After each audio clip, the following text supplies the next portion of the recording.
Welcome back to Wired for Change, where we explore the ideas, people, and technologies that are changing our world. I'm your host, Amy Yee. We're living in a moment where it's not just technology that's changing, it's how information itself is created, shared, and understood. And with that comes a deeper shift. How do we decide what to trust? Because when content can be generated, scaled, and personalized at speed, it's not just about what's true, it's about how we make sense of what we're seeing. So today I thought we'd explore that through the lens of communications, how these shifts are showing up, how they're being interpreted, and what that means for trust, institutions, and leadership. I'm delighted to be joined today by Hannah Yakobi, who's the VP of Communications at CFAR, the Canadian Institute for Advanced Research. She sits at the intersection of research, communications, and public understanding. And she's not just in one discipline, she is sitting with a vantage point across disciplines as AI becomes more and more embedded in different parts of the society. Hannah, welcome to the show. Thank you so much, Amy. I'm really pleased to be joining you today. Wonderful. I wonder if you would start by just sharing that experience for you of being able to see across disciplines and what that means in terms of how that shapes how you're seeing AI right now. Yeah, for sure. I think that it's been a really interesting, I would say, couple of years. Mm-hmm. There's been so much growth, and the pace at which things are happening is really, really fast. Um, People are trying to keep up, institutions are trying to keep up with the pace of things that are happening, but also with the adoption.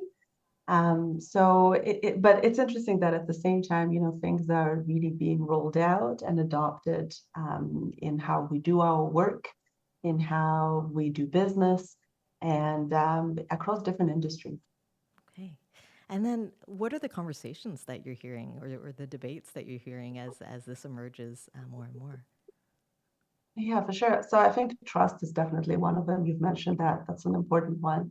Um, and I see that from two perspectives, obviously in my work as a communications professional, but also in my, background as a journalist. Trust has always been important in how we share content and information. And I think again, with the pace of how quickly things are moving these days, there is that erosion is definitely there. Misinformation can become a symptom of that. Trust is becoming, I think, more fragile because people sometimes are not sure what is real and what is not. And so it's really important in the communications work that we do that people are not disengaged, to keep them interested, to keep that trust. I always say that it's almost like a relationship when that we have with people. Um, you have people's trust, they're going to keep giving it to you. But then if you do something that could potentially, have them question it, it can quickly erode. And it's the same in how we share stories or information with our audiences. It's the same thing. You have to maintain the trust, you have to be trustworthy.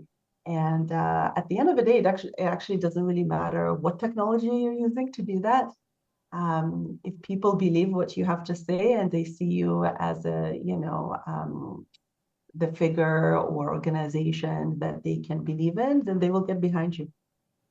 That's great. I'd like to dive into that a little bit from a journalism Sure. perspective, because so what we're saying is not changing. Is that trust is important, right? Trust has always been important in terms of who you're listening to from a journalism perspective. Let's say, is it how people Mhm. build that trust that's changed? Because maybe before people built trust in the journalist who was consistent and always brought them the truth, and they got to know them over a period of time and understand their voice and how valid it was, and maybe that's changed, or is it something else that's changed? That's a good question. And it's so funny because, for decades and decades, in journalism schools, in all the, classes that professors would teach, they would always show this graph or like a bar chart that shows different professions and how little people trust them. Interesting. And lo and behold, it's always like at the top, I would say 2 or 3. It's always the lawyers, the government, and the journalists. That aren't And trusted. and they keep no, Okay. exactly. Okay. Okay. Um, Which is unfortunate because those are really core professions, in society, right? So you can imagine that, for young talent, they're sort of being told this from the very early stages of their careers that just expect that people might not believe you, right? Hmm. Which is a difficult vantage point to have, right? It's the difficult point of start or threshold, if you will, where you kind of are getting into this industry. People are like in their 20s, and it's the same for communications professionals, not just journalists, but it's very similar work, Hmm. um, where people are sort of thinking, okay, do I have to win people's trust, right? Do I have to kind of start from nothing and build it up, or where does that lead that? Now, of course, there is a lot of respectable organizations and respectable media outlets and industries, right? Where people, generally speaking, believe what those organizations or sometimes media figures too have to say.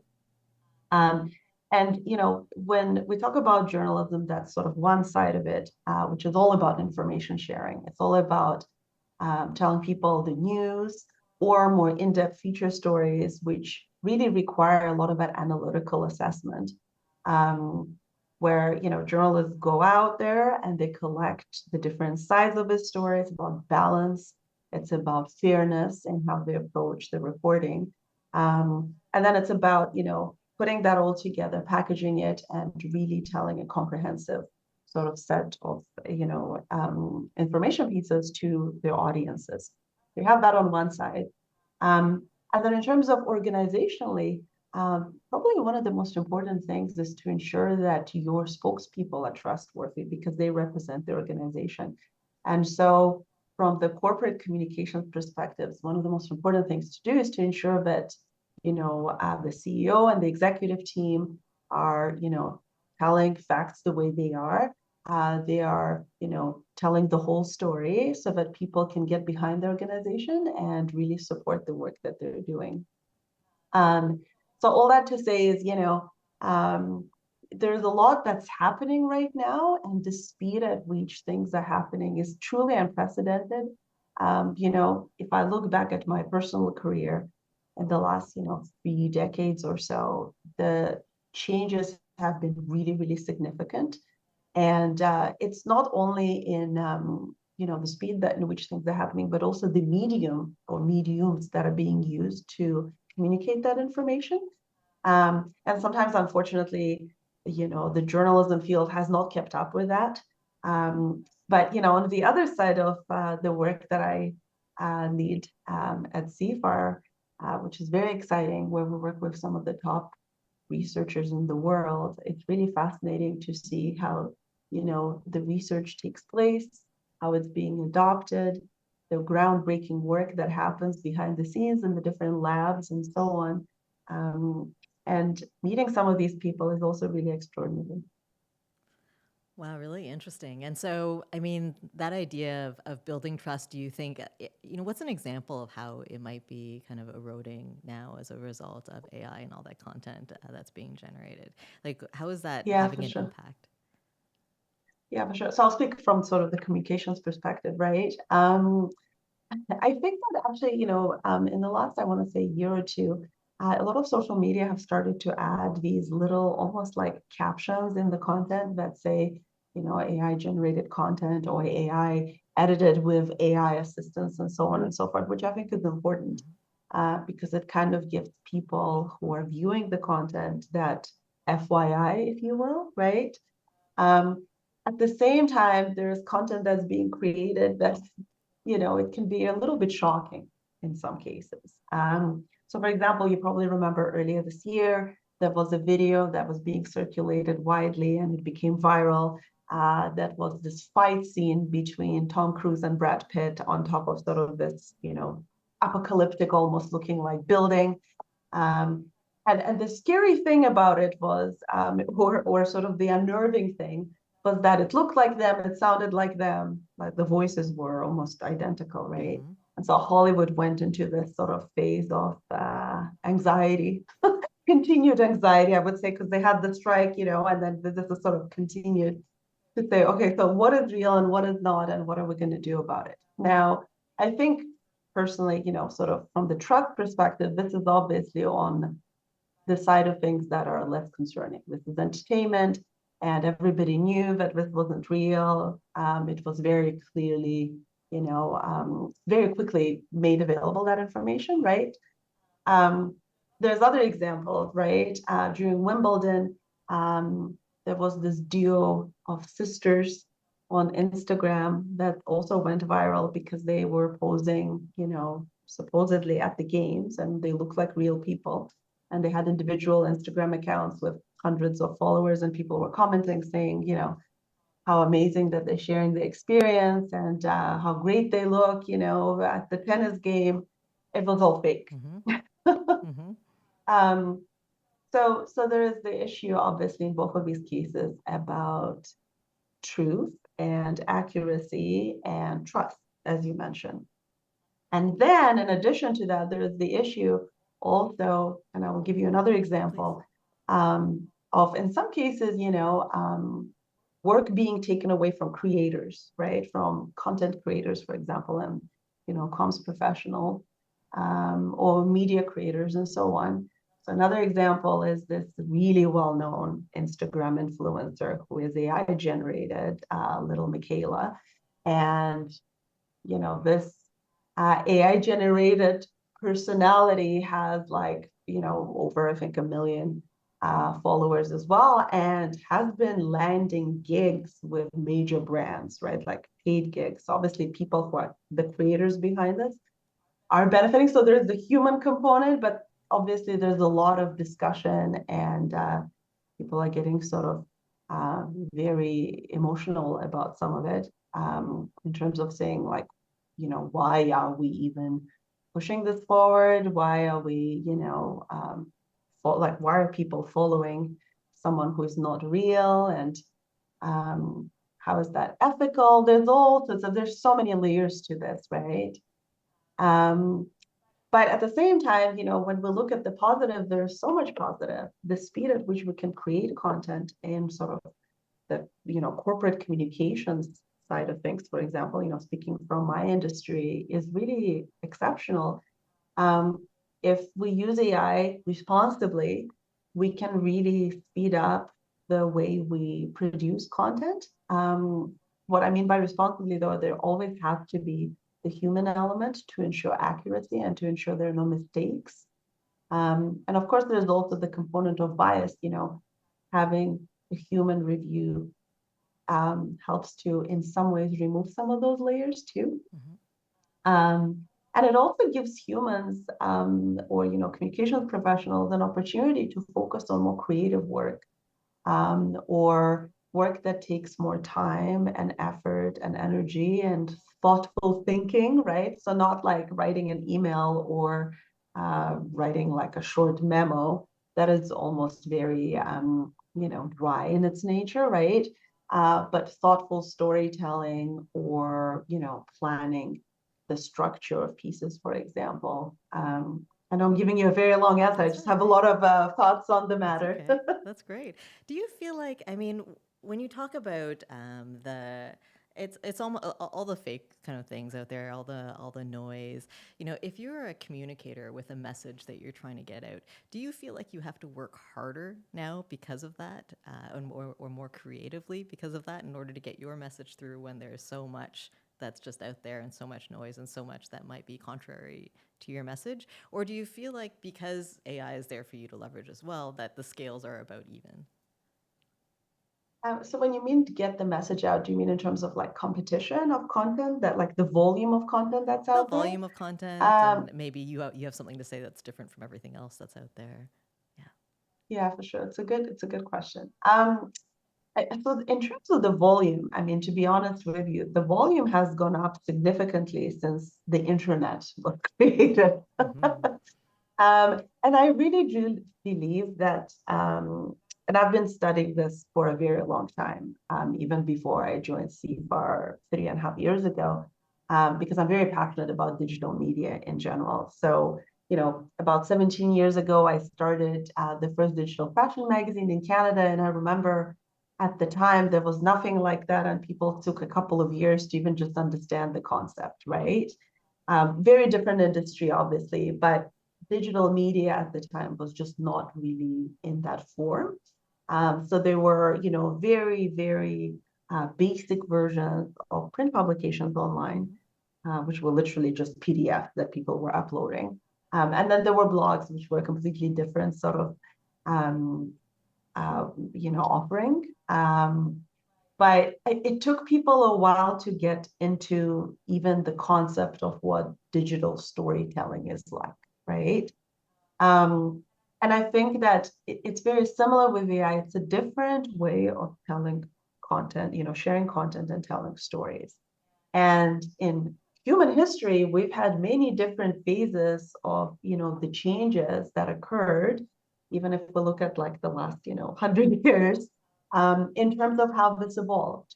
First we had radio and people were shocked and horrified. And there was this very sort of visceral reaction and how, when they heard that stories were, being told over this little machine. And then, television became very popular and people literally were, as composing songs, video killed the radio star.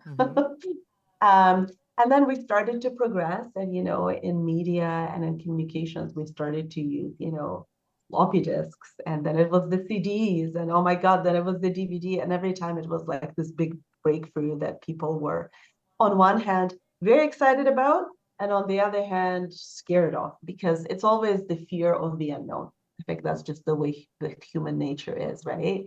If you don't understand something or you don't know it very well, there's always some of that anxiety that is actually quite normal, right? And then the internet happened, and if we'll think about the internet, in the 90s, uh, the era of dial-up and, very sort of 2D web content that took forever to load. It was very flat in its nature. And over time, everything started to converge. And in the early 2000s, I wrote a research paper where I actually went and I talked to a lot of journalists and I read a lot of different books written on the matter, which were talking about what will happen next, right? What is going to be the next phase of this evolution? And after spending quite a few months of, doing that research, I concluded that it's going to be all converging in one place. And subsequently, this research actually won an award, and I was very excited and thinking, okay, so this is, thank you. I was still in university. This was, over 20 years ago. But I remember at the time thinking, well, okay, let's see what happens. And then, interestingly, that is where things have moved, because increasingly a lot of my journalism and communication colleagues have started to put together content online that uses all of these different mediums, right? So people started doing podcasts. People started doing, SoundCloud at one point was this huge thing where people were just uploading sounds and different clips and interviews and so on. And then videos have started to be uploading online. Obviously YouTube continues to be at its height and has been for a long time. Then people started, embedding things and finding different infographics and motion, media and so on. And now it's kind of just become a way of life. If you want to have interesting content, whether you are an organization that is corporate in its nature or you're a media outlet, if you want to engage your audience, the attention span is so, so short that you really have to give people a lot of interesting, engaging, fast-moving content. And I think because also the speed of how quickly the news is being gathered on the media side is just incredibly fast. You can't really wait to hear the breaking news until the next day, which is what the newspapers used to be like, right? Where you sort of heard something was happening on television, right? That's where most of the breaking news would happen. And then the next day you would see the cover story, of the major newspaper telling that a little bit more in depth. But these days, people don't want to wait. They want to read the news on their phone. They want to hear about it as it happens. They might be hearing it, on social media channels. I, interestingly enough, read a lot of my news on LinkedIn because I find that, I follow journalists and they post about it there. I find that LinkedIn is a very professional platform, which obviously originally was focused on career searches and it was for job seekers, but a lot of people make announcements there from the corporate side whenever there is big news to share. And it kind of nicely puts everything in the feed for me. Um, Well, but so I good. was going to say, well, it's certainly helpful when you can filter through, known personalities in your network in terms of the news. You have a little bit of trust there. But, if you're scrolling on Instagram, and I guess I'm dating myself, every generation has a favorite platform, right? If you're I love Instagram. if you're Love. if you're scrolling Instagram, like you see so many clips, like I don't even every time I see a news clip, I ask myself, is this real? Is it not real? Kind of thing, right? And then there's no way Yeah. to know, Yeah. right? Yeah. So what do professionals do when they look at these clips and they don't know what's true and what's not? I mean, you almost can't react to anything at that point. From your perspective, how do you think about that news that just is hitting everyone and nobody knows what's true and what's not? And if you react, you might end up going too far in one direction. And then, of course, you have so many echo chambers whenever there's an algorithm involved as well, right? So how do you recommend that people kind of filter and think about what's true and what's not? Yeah, that's an excellent question. I think, and this question also raises, we talked about trust, but it's also about the reputation, Mm-hmm. right? So if you don't have trust in an individual or an organization or a media outlet or organizations also can be divided into other categories, right? So there's obviously the corporate, which people tend to be a little less trustworthy of for some reason. I think that's just the way it is, right? But then there's also organizations that are not for profits and charities, which people generally tend to have a very positive, I think, feelings about. And so it's really important. I've built my career in sort of two streams. One of them has been journalism, and the other one has been not-for-profits and charities. And from a reputational perspective, it is so important for a not-for-profit and or charity to maintain that reputation Mm-hmm. because they do really significant, valuable, in some cases, essential work. And so if they lose that trust or if, it does affect their reputation, um, there will be a lot of different consequences, not only from the financial side, but also from the trust perspective of their followers, or their donors, the community that they serve as well, which is sort of on the receiving end of the valuable work that they do. Um, so it's really important to ensure that you're very consistent, you're very honest, you're very fair. Um, I think, from the communication side, one of the advices that I always give to organizations is if you did make a mistake, you have to really own it and you have to be quick at how you do that. Um, and we've seen this happen in so many, different sort of corporate situations in the last couple of years where people did something wrong and they either denied it or they just sort of disappeared. And what ends up happening, again, because of the speed at which information is being shared, is people come up with their own versions of what may have gone down, and it might be correct or it might be completely wrong. Um, there's all sorts of um, gossip that grows out of it sometimes, which is also obviously very bad for the reputation of whether it's an individual behind the organization, but also the entire organization. Um, and so, you sort of always start with this well of trust that you want to maintain, and then you want to make sure you keep it and it's not slowly, being taken away. Mm-hmm. Mm-hmm. Yeah, that's interesting, and I'm glad you're raising that risk, and for nonprofit organizations in particular, I think that's a really Mhm. important point. I mean, and they're not always super well equipped to be on top of everything all the time either. So if there is some erosion of trust, I mean, sometimes you don't even know about it, and then you need to respond as quickly as you can. I imagine as Mhm. well, and Mhm. so that's a risk for them as an organization, and for other organizations and for company reputations as well. That's probably a bit more of a risk now with all of this content that's generated. It's just so easy, right, to generate content that can be harmful Yes. to companies. It's a lot easier to, create that harm than it is to build up that trusted reputation, right? That takes so much work and time. Um, one of the other risks that comes to mind, for me, and of course, it's with any kind of new wave of technology, it's easy to look at. Well, this is the worst case scenario that could happen, so no one can use it. That's not what I'm saying, but it is important, I think, to be aware of misinformation when it can be harmful in situations where lives could be at stake, or where there's a disaster that's being managed, for instance, and there's misinformation or malinformation out there as well. How do you think about that? Any thoughts on? Is that just something to keep an eye on, you think, or is that something that you've seen much of, or that you've heard that people are concerned about?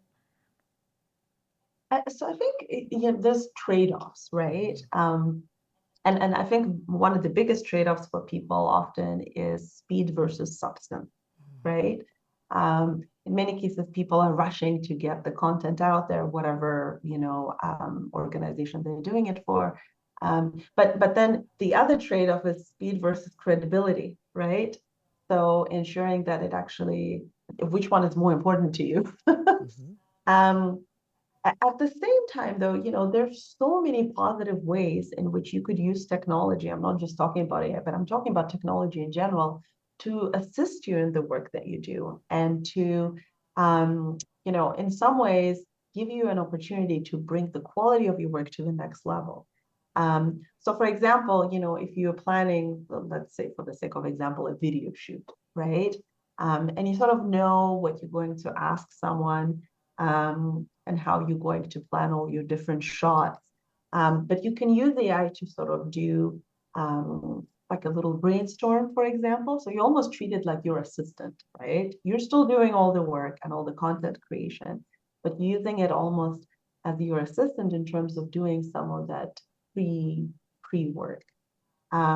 So you can think, okay, what are my shots going to look like? How am I going to break down the content? Okay, I want to talk about some of these topics, for example, in the video shoot. Let's say we're doing an interview, right? I want to talk about these topics. What are some of the questions I could ask? And then obviously, again, you have to be responsible. And if you're using this, you can't just take it at face value. Then you take it and you edit it and you review and you think about how you can perfect it. So in some ways, you could use it to create the first draft. It's almost like, you have a very junior writer and you have the editor, and you always have to have that dynamic in terms of the content that's being created. I personally really enjoy creative work, and I really believe in the creativity component. And I think that's something that humans will always offer. And so typically with my teams, we never create content with AI that is being shared with the public. We do everything ourselves. But I think it can be a really useful tool in communications work where it can help you do some of that preliminary drafting or brainstorming that you then take and you actually create the real content that you're going to share with people. So I personally, I really don't encourage organizations, and I would highly advise them not to generate video content or audio that they will share that is AI generated, because then that leads to that point that we were just talking about, where there's that erosion of trust because it's not real, right? And I totally agree with you. You were saying earlier that when you're scrolling on social media, unless you know Right. that the source is trustworthy, and I think luckily for us, most major news organizations are very, very meticulous, and so are most organizations and not-for-profits and charities, and I would say most corporate sector organizations still too. They're very meticulous about ensuring that they do maintain, the trust and their reputation. And so whenever people put something out there, I would say the majority of the time, they are very careful to ensure that it's accurate and it's truthful and it's honest, because they don't want to lose,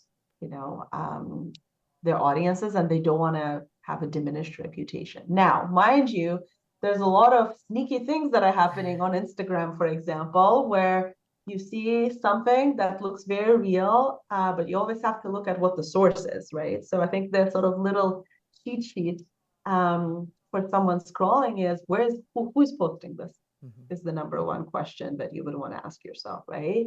Um, and when I said sneaky things, okay, so you want to make sure, like if it says Associated Press, you want to make sure this is for the sake of example, right? This is actually Associated Press that's posting this and not some like sub-created account that has X number of followers. Is this the verified Associated Press or is this the Associated Press wannabe, right? Mm-hmm. So in some ways, the user does have to do, I think, some of that fact checking, but it depends on where they're getting the information from. On social media, there's so much of it, you have to be, very careful. But if you went to a major media outlet's website and you read your content there, you can mostly guarantee that it's going to be correct and accurate and truthful. So at the end of the day, the onus is on you to make sure that you check where it's coming from, and then you can sort of, draw your own conclusions on whether it's a source you can trust or not. Well, it's certainly becoming a whole industry in terms of companies that are providing that kind of verification and validation of, what is human and what is not, kind of thing, right? Do you find that Yes. there's the terms like AI slop, right, have come up over the past year. Do you find that people are hungry for content that is human generated, or do you find like there's a quite a large proportion of people who don't really care one way or the other as long as it's information? Yeah, it's a good question. I think it depends on what type of content we're talking Mm-hmm. about, right? When you talk about slop, yeah, I know for the longest time there was the whole like too many fingers, Yes. Yes. situation where people were generating images of, people and they always had like an extra finger on Yeah. their hand. Yeah. But that was just a matter of time Or before it went away. Right. I Yeah. think Yeah. so. Yeah. That's right. It was very quickly fixed. I think that with any technology, again, if we go back to my early example of radio and television and the internet and now AI, it's an evolution, right? So as we move forward, all of this technology is getting better and better in many ways. And we sort of create different tools and how, we can, that we could use for this technology. And we sort of figure out the different usages as well. And we learn, in some ways, we kind of figure this out as we go, right? But I think what we have to remember is a lot of this work and research was founded many years ago, in our work at CFAR, our researchers were looking into AI over 40 years ago. Um, so, but some of this work, this research takes such a long time to develop and advance until it actually is rolled out, um, into the world, just like it is with many other industries. Um, but I think at the end of the day, again, if it's used responsibly and thoughtfully, it can actually be very beneficial to, humans and society. Oh yes, I agree that there are many benefits to see as well. I guess from where I stand, I find the difference is that the pace of change is faster than humans can understand. So when you go back to that example with the fingers, right, or any example where you might have said, not you personally, but someone might have said, well, AI will never replace us because it always sounds like this, or it always looks like it's got too many fingers, right? And so it'll never be able to generate, the perfect, human. I think that we as humans have to think about change faster because that changed. Those problems went away. AI teaches itself, like AI teaches AI, right? So it is moving a lot faster than we can comprehend, and our ability to keep up can be slower, and our ability to add governance or understand like ethically what the ramifications are, for example, is behind unless we figure out ways to move that ahead faster. It's really kind of leading like so much of the way, not for Mhm. everyone or everywhere, but I think that's one of the challenges that seems a bit unique from where I sit right now. But I absolutely see that it's continuing to change, and I think that people are getting faster at understanding it. I wonder, like, from a research perspective, when you look at how to share research or how to build understanding of research, or when you see researchers doing that, has anything Mhm. changed, for them in terms of how they share their research from a communications perspective? So I think, a couple of sort of key approaches that are really important Mm-hmm. in doing this are you want to have accountability, right? And you want to have very clear guidelines in terms of, how things are being shared, when are they being shared, are things ready to be shared? Like when we talk about research, at CFA, we really focused on fundamental research, which can take decades to get to the point where it's, being shared with the public and being used by the public, for the lack of better word, by the world. Mm-hmm. And sometimes it's not, sometimes there's an idea, there's a spark, there's that excitement, and a lot of time and effort, and individuals are involved in that work. And sometimes it leads to something really exceptional. We have 26 Nobel Prize laureates in our community. Wow. Um, yeah, it's really quite, exceptional. And so sometimes, there's something really life-changing and that affects, the world. And sometimes there isn't. Sometimes, you move on to something else. And I think researchers are really amazing in that they're very agile, they're very excited, and they're very enthusiastic about the work that they do. But at the same time, they're also very aware that in order to get it right, sometimes you have to do a lot of takes, right? And then I think in terms of adoption from, the corporate side of things or the communications work, um, there's sort of this evolving oversight, right? So we want to make sure that whatever tool we're using, whether it's AI or anything else, that we have very clear internal policies on how this is being used so that there's that cohesion and consistency as well, right? That you're accountable to your team and your organization and the external audiences in terms of like whenever you are using it. And then in the media world, for example, I've seen this being used quite a lot, but not just in the media world. I'll sort of give you a couple of examples. There's some media outlets who very clearly on their website say, we do not use AI at all. And all of our work is sort of created by humans for humans.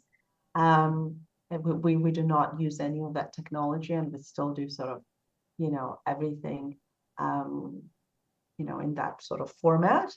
Um, so it's interesting, to see the different ways in which people are approaching It's it. super interesting. Um, yeah, I think it's very varied, which is not surprising because there are so many different industries and focus areas, and they all serve different audiences. And people are sort of, like I said earlier, trying to figure out some of these technologies as we move forward. I don't know if you found this or not, Hannah. I'd be curious. Like, I find that because you've got such a great background in terms of leveraging new technologies as they come out, right? I find that nothing ever really goes away. Like it just becomes there are just more channels than there were before. There are more platforms, but nothing That's ever really true. dies. Yes. And you just have to figure out what that I path think is. Tumblr died. Tumblr Okay, died. okay. There we go. But in terms of tools, like often it just kind of, fractions out, and so That's true. it's Yeah, fun to it sort learn. of layers That's right. on, Yeah, right? Yeah, yeah, yeah, yeah. That's yeah, kind of yeah, interesting. yeah. Um, okay, and then so I think we've really looked at a lot of interesting kind of pieces and nuances with respect to how the landscape is changing. We touched a little bit on kind of the role of the communicator and how that's changing, and I wanted to ask a little bit, more about that. And I did an Hmm. episode a little while ago on how the job of engineers is changing, right, or coders. So you used to do Interesting. like all the Yeah, coding yeah. yourself as a developer, but now the skill that they're looking for for, because of AI, is not that, that coding kind of skill necessarily, but it's more someone who is an orchestrator who knows how to leverage different tools and people in order to get the best result and apply the right testing and validation in the right times. And it's a different skill set from someone who might have been a pure developer before.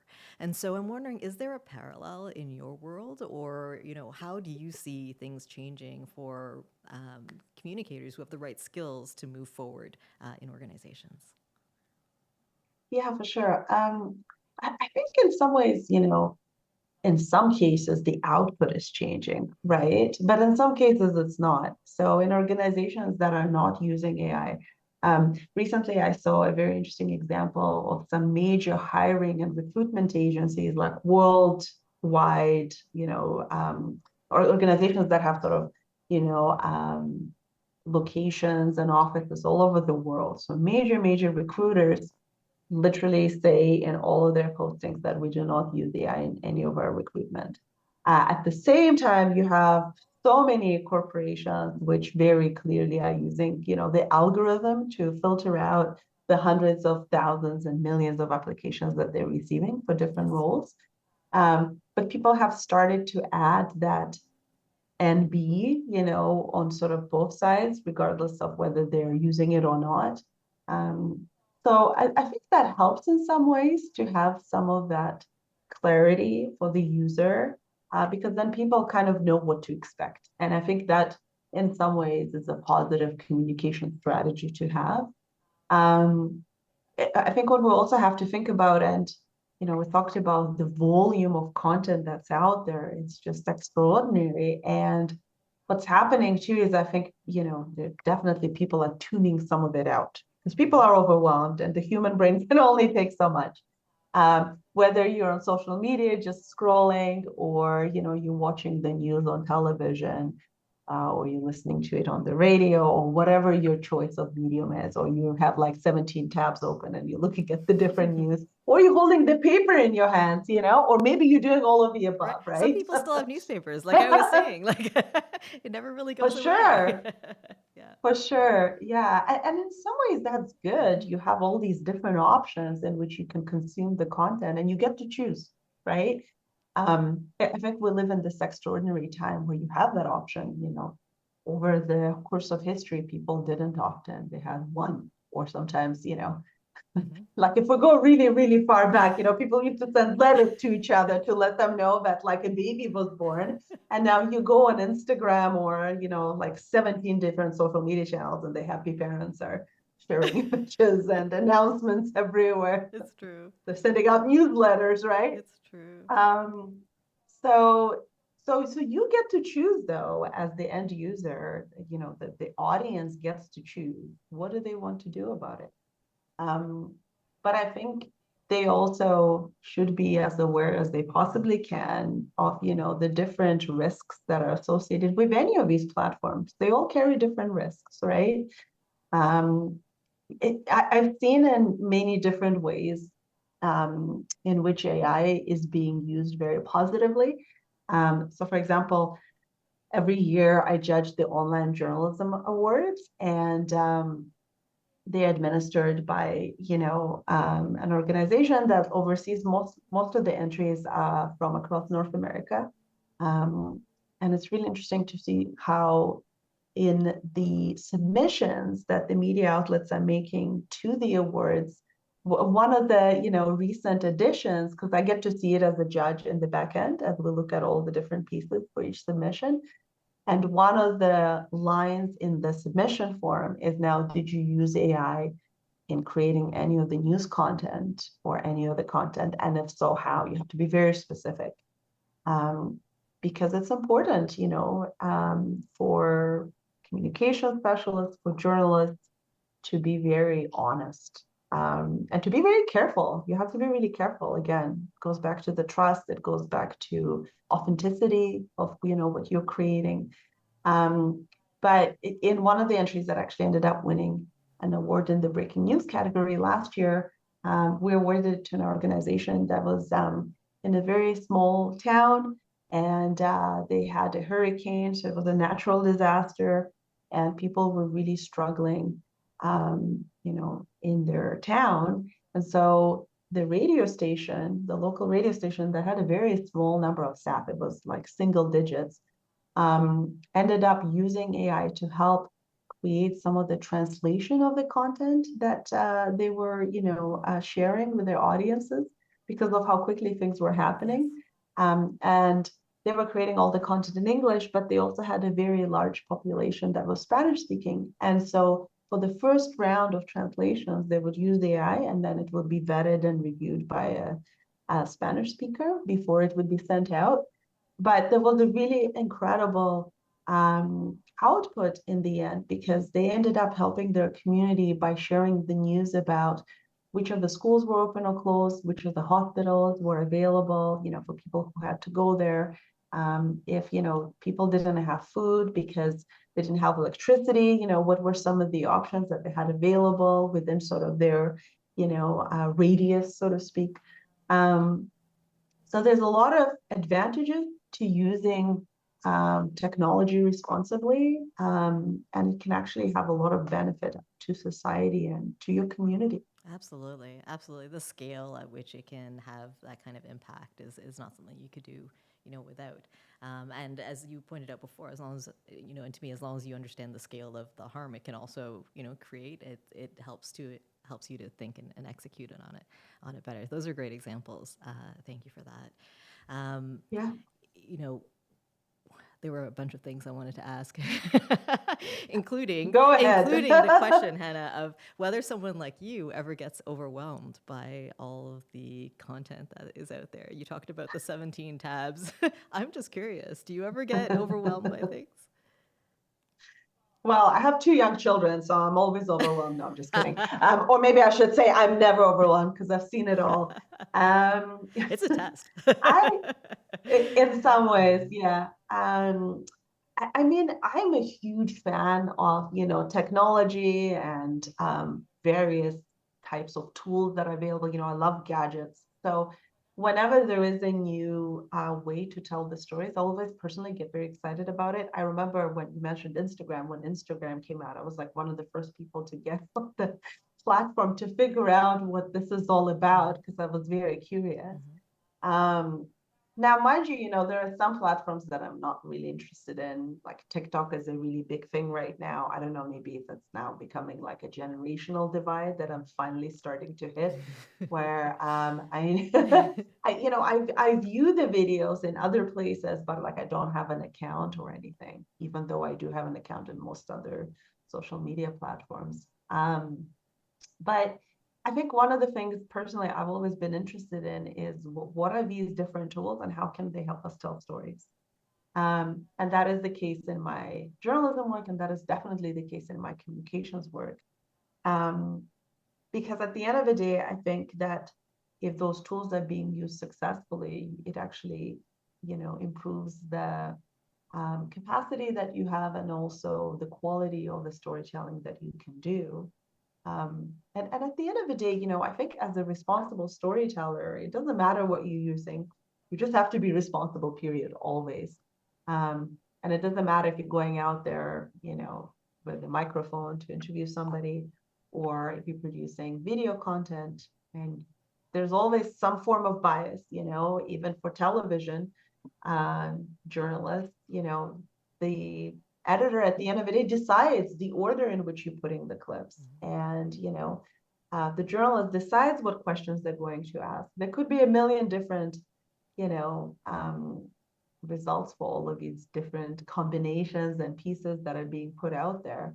Um, and obviously, as content creators, people try their best to have that balance as much as possible by telling the different sides of the story, by including, um, you know, um, different individuals who are involved that were affected in some way. Um, and when, I think of my communications work, and sometimes these are very complex issues that you have to talk about. If you're talking to someone who has been doing research on a certain topic, whatever it is, whether it's, child and brain development, or it's the human microbiome, um, or it's, fungi, which are so, much, you're so widely talked about these days. But some of these researchers, in my work at CFAR, have been doing this work for decades um, with their teams. And so the other piece that is really important in communication is to be responsible in how you capture the story and to do the justice to the work that they have been doing, to share, the excitement of the process and in many cases the outcome. So I think that there's a lot of stories to tell and there's a lot of opportunities, but you also want to make sure that you capture, the nuances as well. And judgment is what's so important in order to apply, in order to know which Absolutely. nuances to pull out and what order in which to tell a Yeah. story, understand the impact. And that judgment is something I think about a lot when I think about my kids and the new generation, because we have judgment in our generation based on many things that we've taken in, many changes that we've seen, the impacts that we've seen, and I'm curious as to how the next generation will develop their judgment and how that will be different from how we developed our Mm-hmm. judgment. But that judgment, that human judgment that we apply, will continue to be very important, I think. Mm-hmm. Mm-hmm. Um, Yeah. And I think also, the attention span piece is also mm-hmm, important because you were saying, when do you put an end to mm-hmm, how much you consume, right? mm-hmm. And I think it's up to you. I know some people who have very, strict cutoff times in terms of when they just put all of their technology away in the evenings. Because at the end of the day, it's very exciting, right? Everything that's happening out there. And it can really sort of suck you in and excite with the excitement of all the announcements and news and videos and pictures and, infographics. People can spend hours and hours on that, but you also want to live your life. So at some point if you want to live your life online, that's fine. But if you want to live your life with people around you, then you sometimes have to draw the line somewhere and you have to alternate and, find that social component too, I think, which is, it's important. Yeah, we'll have to do a whole other episode on that. Mm-hmm. So, you mentioned earlier being a judge in a competition where people were asked specifically to talk about whether or not they'd used AI. And I had heard recently about a book I think that was taken off the shelves because it came out that it was written entirely by AI. Do you think that's Mm-hmm. important? Given the same kind of outcome that looks similar, do you think it's important to know whether something was written by AI or not? For sure. I think, in some ways, I would say that like in your example, the book that's being written by AI, that's basically ghostwriting, if you think of it, right? Mm-hmm. Um, so now, mind you, so many biographies or autobiographies are not written by individuals themselves, they're being ghostwritten, right? Which also for me personally, has always raised the question, okay, so as writers, as content creators, as communications professionals or journalists, we try to capture the voice of the person or individuals whose stories we're telling.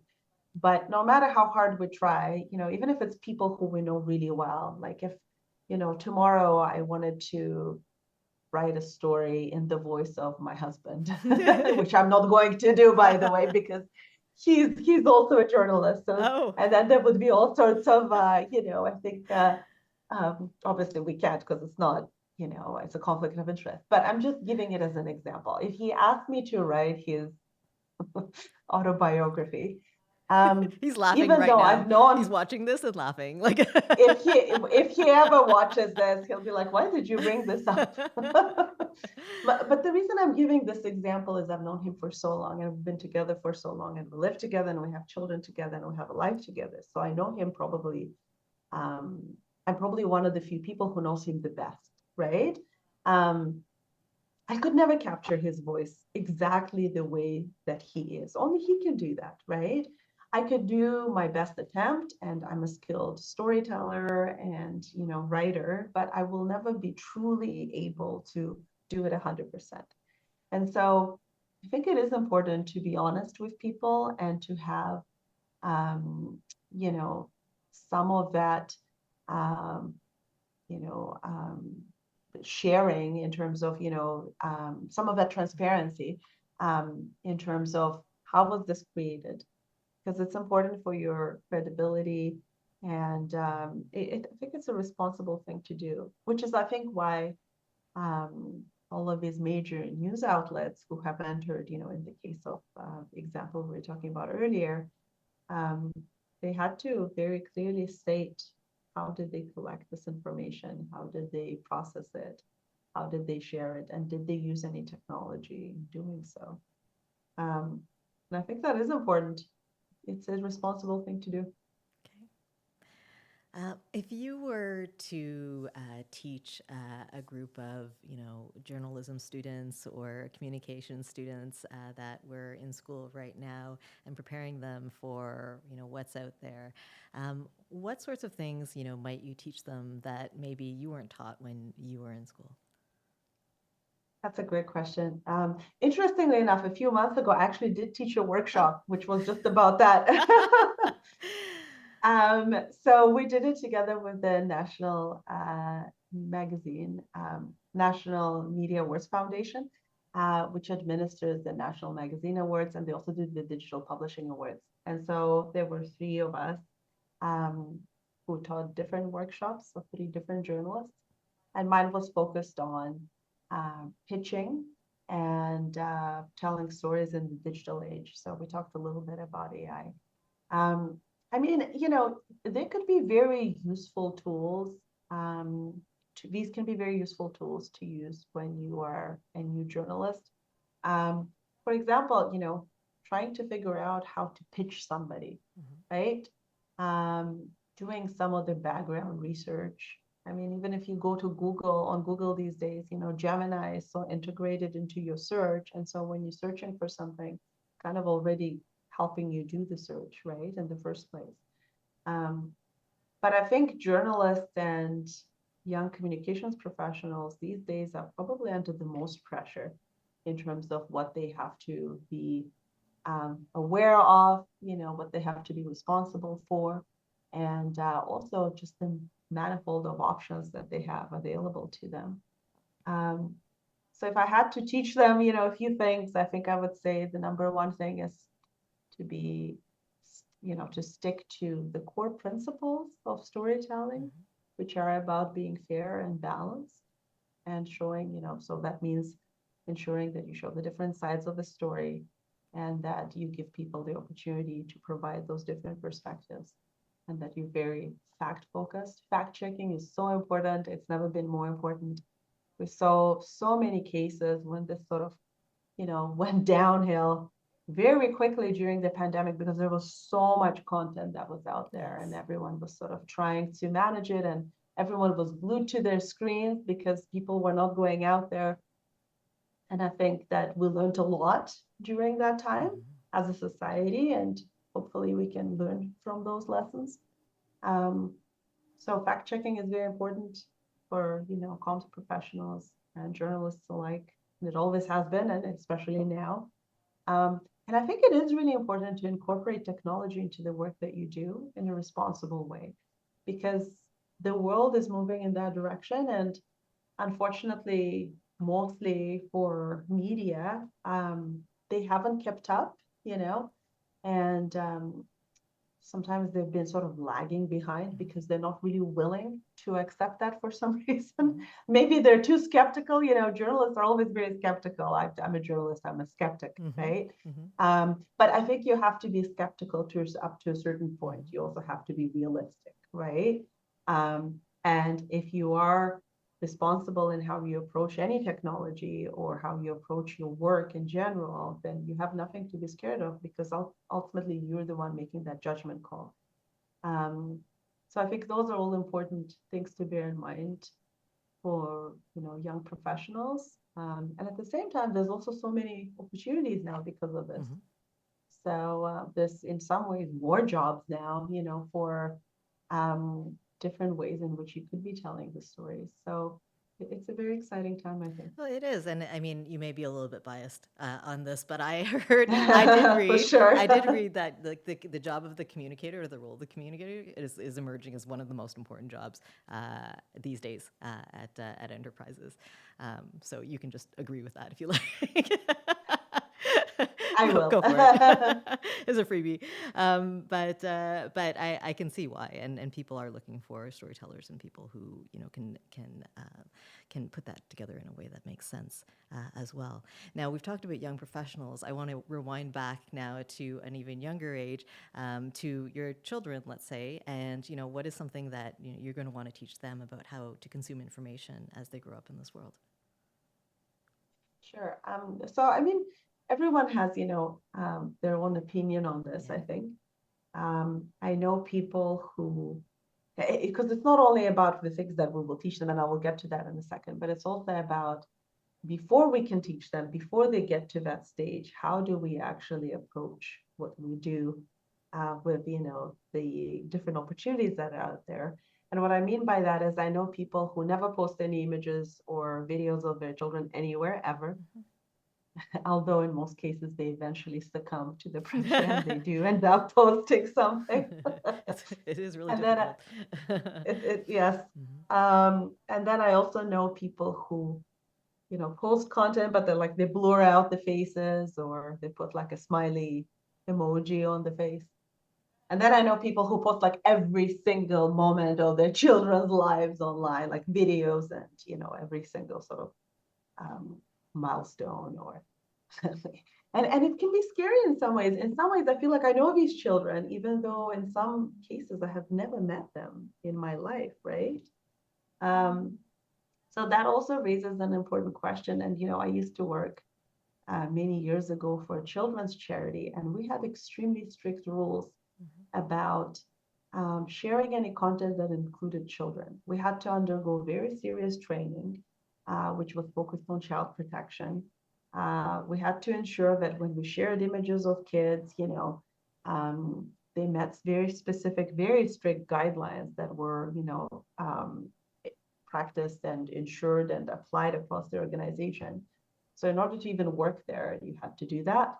And I learned a lot during that time, and it really, um, colors how I review content now that does involve people who are underage. And at the end of the day, the parents of these children make the decisions on their behalf. And as the kids grow up, um, you want to make sure, I think I had to give them some unsolicited advice, which I don't like to do. I don't like to give parents unsolicited advice, but sometimes when I do get asked, what is your opinion on that? I think you always have to think about, will that ever affect them when they get older in some ways? Is there anything you're posting that can be seen in a certain way that could work in, not in their favor, right? Will they be upset that this was shared? Can that inhibit in some ways their ability to get a job? It could be all sorts of things, right? Is it too personal? Um, the online bullying has been really out of control in the last couple of years because, I was at an event recently and there was this really interesting conversation about how in the past you went to school, if you were bullied, bully was there, and then you went home and you were sort of in a safe space if your bully was in the school. But now it follows you, right? Because a lot of it happens online. And sometimes, as somebody was saying, was a doctor, I think from Sick Kids at this event, they were saying now it follows you into your room and into your bed because it's on your phone in some cases, right? And I think like when I heard that as a parent, I was thinking that is in many ways terrifying, but it's true, right?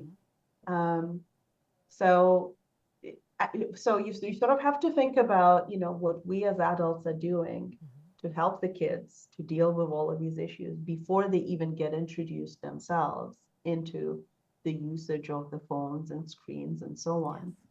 And it's interesting how they interact with them. Sometimes you see the kids and they come up like you're at a mall and there is like a digital poster, those rotating ads, right? The big ones that are just sort of standing on the ground. And some kids come up, they try tapping on it because they think it's a massive iPad. And it's like, oh yeah, that makes sense because that's how they consume the information through, tappable screens.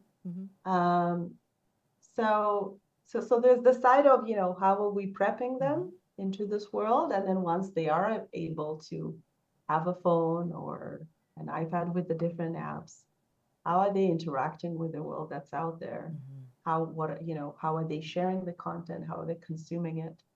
I think being careful is important. That's probably one of my personal sort of recommendations. Um, but also, there's a lot of learning you can do, right? Oh, for sure. There's so many different platforms. The other day I was showing my eldest daughter um, this video from a health organization, which was telling children about why it's important to wash their Mm-hmm. hands. And so it was, showing in a very sort of scientific but easy to understand way, how germs can grow and how they're not visible, and showing little kids who are sort of sneezing and how that can spread, and then they're washing their hands, and it sort of, lowers the chances of spreading illness. But it was very interactive and engaging, and it was much more exciting than if I would have just told her, go and wash your hands because you don't want to get sick, Mm-hmm. right? Mm-hmm. Or spread germs, right? Mm-hmm. So there's a lot of great learning opportunities out there for sure too. Absolutely, absolutely, and I mean that's the consumption, side. I mean, having kids learn how to create also has a lot of benefits as well Mm-hmm. that I've seen, and especially since when you know that something can be created, you can also apply that lens to, oh well, maybe that was created by a person, maybe that's not real, because I mean I could make that, right? And so I know for kids who learn those skills and can see how things come together, that can be a really good skill for them to take forward as well. Yeah. So really good points. Thanks for bringing up that whole parental kind of responsibility side and just considerations for people as well. So that's great. I have one more question, for you. You're a Yeah, for very sure. forward-thinking person. You've got Oh, a thank great you. grasp on how you want to use tools and how others are using them today. But I do want to ask a question in the other direction, and in terms of, do you Mm-hmm. have are you nostalgic for anything like back in the days? Do you have anything that you think, oh, remember in the times when, we got information from a newspaper or looked at, things in a different way? Are you ever nostalgic for that? And if you're not, that's okay too. But I was just, kind of curious because, to your point earlier, I mean, it is important to learn from things that we've looked at in the past. So we never want to forget the past either. Yeah, that's such a good question.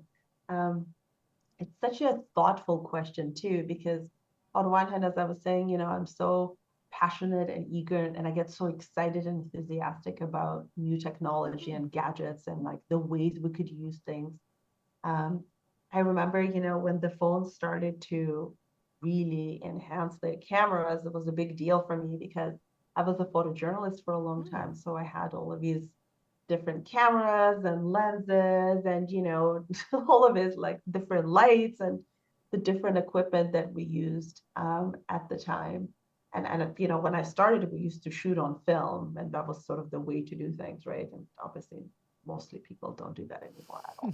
Like 1% of people maybe does it now. Mm-hmm. Um, it's a great question in the sense, of course, there are some things I'm nostalgic about. I think most people are, right? I I am nostalgic in some ways about the days of shooting things on film, Mm. even though this was a long time ago, Mm-hmm. because there was always that excitement, right? There was this element of surprise. Mm-hmm. And in some ways, there was an element of anxiety because if you shot something, you wouldn't know what it's going to look like until you developed the Mm-hmm. pictures, right? Mm-hmm. Until the film was developed. That's a And good one. so, yeah, and I used to work for print media. That's how I started my career. And at the time, I started writing and then I started doing a lot of photography, and then I sort of merged a lot of things in my career. I find have merged in some ways, but I was doing a lot of photojournalism, and it was very different how this was consumed at the time, right? Because I would shoot, let's say I was shooting a concert, or we were doing a photo shoot with some high profile individual who would do all the photos, and then I would have to go and develop them, and then I would have to submit them to the editor, and they would have to look and choose them, and then they had to scan them. And Mm-hmm. versus now you have like, I mean, people are submitting content. And I was mentioning this to young journalists when I was teaching a workshop a couple of months ago. You can submit content on your phone now. You have all the apps to create everything. You can write the story, you can record this, the interview, you can edit the interview, you can shoot the content on your phone, whether it's photos or videos. You can edit the content on your phone. You can do everything on your phone, right? Um, so in some ways, I think that does remove an element of surprise. Mm-hmm. But there's exceptional efficiency and speed at which things can happen now.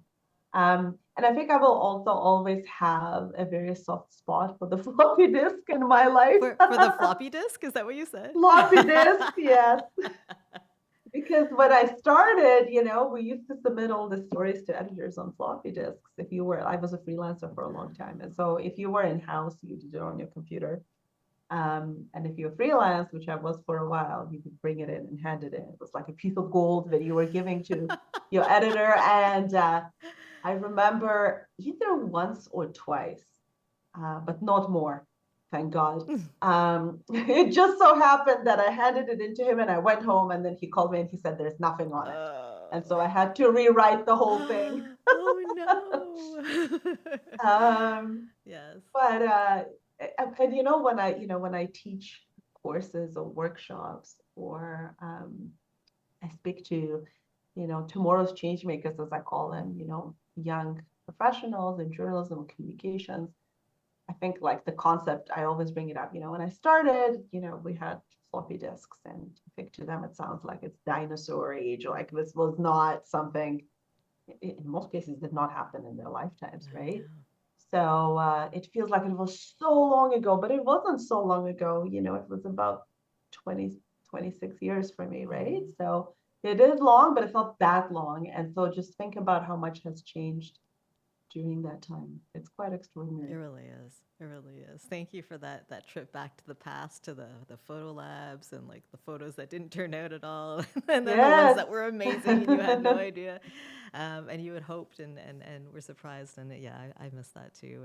And I didn't expect the floppy disk reference, so I like that one too. So thank you for that. And I remember them. So I really enjoyed our conversation here today. Thank you so much for being on the podcast. Is there anything else that you wanted to share just in this moment?